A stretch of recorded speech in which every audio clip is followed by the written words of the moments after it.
আসসালামু আলাইকুম। আজকে তেল ছাড়া পাঙ্গাস মাছ ভাজা দিয়ে দিলাম। পাঙ্গাস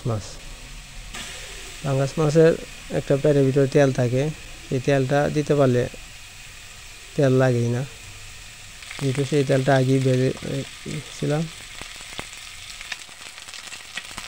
চুলার তাপ কমিয়ে রাখতে হবে,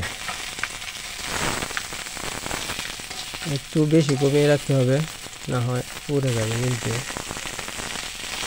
এবং কিছুক্ষণ হওয়ার পর এক স্টেজে আস্তে করে উল্টে দিতে হবে।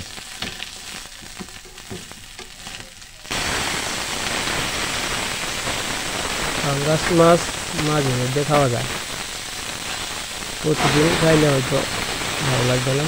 আর একটা জিনিস প্রতিদিন না খাওয়াটাই ভালো।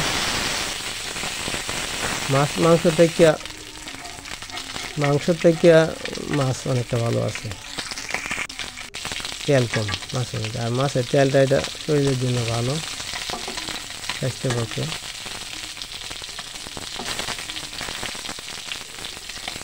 এবং উল্টে পাল্টে নিয়ে দেখতে হবে। এই এখন তেল বাড়িছে, এই যে একটু তেল বাড়িছে, ভালোই তেল বাড়িছে। এই পেটিটা, এটা পেটি বলে, এটা কিন্তু অনেকটা তেল থাকে। এবং উল্টে পাল্টে ভেজে নিলাম।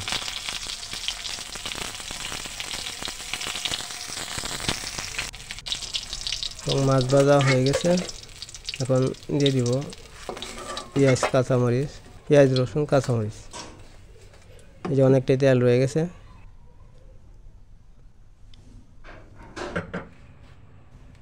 দিয়ে দিলাম পেঁয়াজ রসুন কাঁচামরিচ।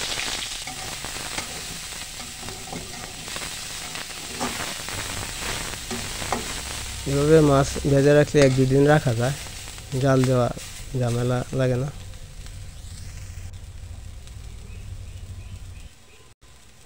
দিয়ে দিলাম অল্প একটু লবণ।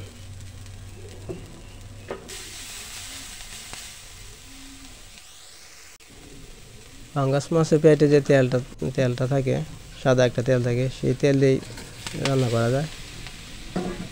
এবং মাছ ভাজা দিয়ে দিলাম, পাঙ্গাস মাছ ভাজা।